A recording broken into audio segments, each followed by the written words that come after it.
She's dressed in yellow. He says, hello, come sit next to me, you fine fellow. What song is that? Who was that? I don't know. I don't know my music. You don't remember that? That's rap from back in the day. That was rap? Yeah. She's dressed in yellow. She says, hello, come sit next to me, you fine fellow. Maybe that was back in your day. Everybody that I grew up with knows that song. They may not know my rendition of singing it, but they know the song. That wasn't, It's not Two Live Crew or anything. Well, I'm from the Tupac. Oh. Tupac, yeah. Biggie Smalls. I'm talking Maine. Oh, Maine rap. Maine rap's a little different than mainstream rap. They probably got their own thing going on up there. That sheep looks good. In my hood. The sheep still look good up there? Fireman boots. Cliff. Raw and Uncut? Raw and Uncut. 31? 31.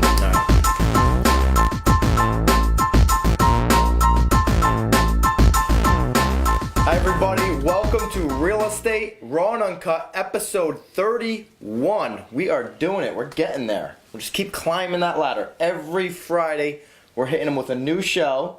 We appreciate you guys tuning in. This is the show. If you're a real estate buyer, if you're a real estate seller, if you're an agent, a broker, a lender, an attorney, you want your real estate facts, check us out every single Friday and subscribe up. We are having a lot of fun. This week, we're going to talk about a little situation that kind of just happened to you. It did. And it's happened to, if there's agents watching, it's probably happened to a lot of you in the past. You hope it doesn't happen too often. You get into what you think might be a multiple offer situation, and then all of a sudden, the rug gets pulled out from under you. Well, this situation, I can't get into too much detail with disclosure laws, but... Laws? We don't break any laws on this show. The Raw and Uncut. Raw and Uncut. There was a situation... This is Tim Bray, by the way, if you are a law There's checker. nobody watching the show anyway. So I'm Byron Lazine, so... So in this situation, we had looked at a home that was really nice, stood out. We needed to do some due diligence because it was in a subdivision where other properties were going to be built. Mm-hmm. So we wanted to make sure that the risk wasn't completely on the buyer. Okay. And but so you got one home. The rest of the subdivision hasn't. There were a couple. Been developed. A couple homes. But this one was extremely green, nice home. Energy efficient, just crazy house. And we knew it was nice. We needed to do some homework. But I was constantly in contact with the other agent, letting them know how interested we were. And then I brought my folks in who were extremely interested. Okay. Potentially going to make an offer. We sat down at the office. We went over all of our due diligence, all the homework that we had done. Yep. And we pulled it up in the MLS. Got to look for the volume and page. I couldn't find this thing. Gone. So immediately my mind's like, uh-oh. So I hit the little under contract, and it was under. And so let's kind of go back. Just take a step back. How many showings? One or two? Total? Yeah. With these folks? Oh, yeah. On this property? On this property. One showing. I have a little bit of insider info, so I know that you did a lot of due diligence on this property. Due diligence that if we had the listing, we would have typically put in like a marketing packet or something. Correct. But that wasn't done by this listing agent. You had done I did all the homework. Did you give that due diligence to that listing agent? And actually, I gave the listing agent the covenants and restrictions for the subdivision. Because that specific agent didn't have them. Correct. Okay. I did not. There was some information on how this property was almost a highlighted property as far as a green designation. Sure. And there was actually a marketing packet put together by the developer back when it was built. Which you found. Which I found. Uncovered. I did not share that because I thought that it But you gave this agent the covenants restrictions, something you're supposed to do prior to listing the property. So not only did this agent know you had serious buyers, but this agent also knew you had done a lot of homework because they were that serious and that interested. And you actually gave that agent it's the right thing to do, right? It's the right thing to do. And then that agent went and just stuck it to you. Without lube. Without lube. Yeah, it hurt. And, put the property under contract without calling you and saying, hey, do your buyers want to present an offer? Because if I'm the listing agent, what's best case scenario for my clients, the people I'm representing, the sellers? multiple offer situation. Absolutely. Is there a time though? Is there, and I don't want this to become a bashing of a listing agent or of an agent.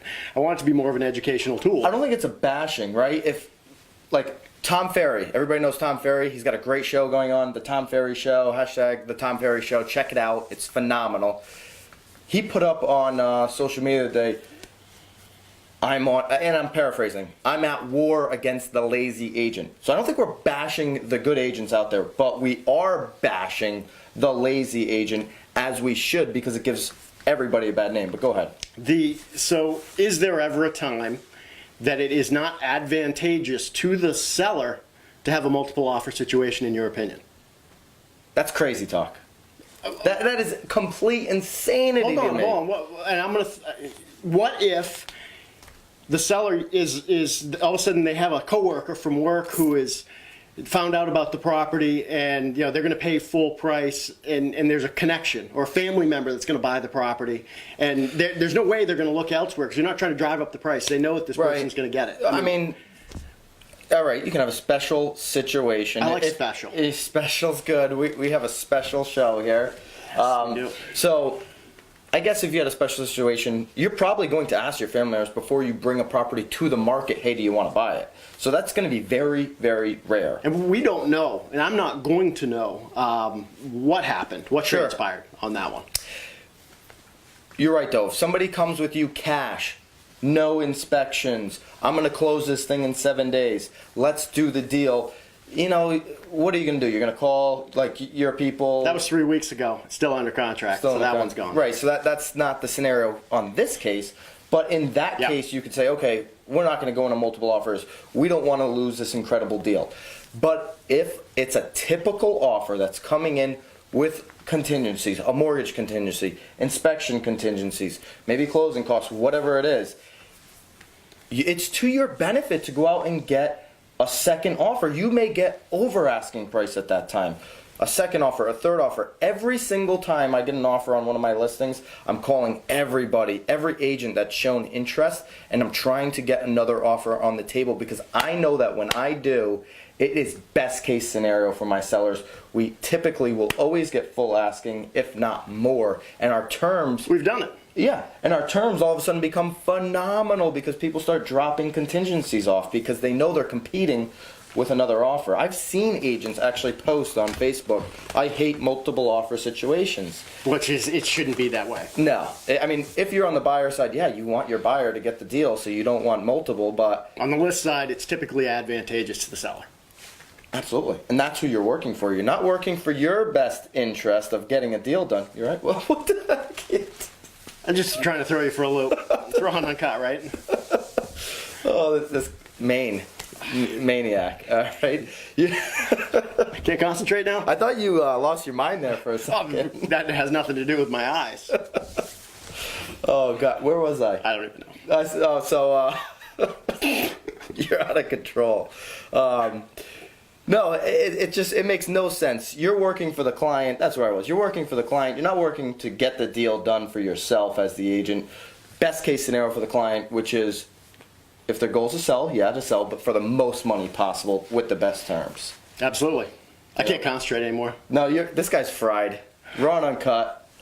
It's Friday. Tim over here, he's lost his mind. He had a long night. We're up early. So, see us next week. I'm Byron Lazine. Find me on Instagram at Byron Lazine. Peace. Peace. See you next week.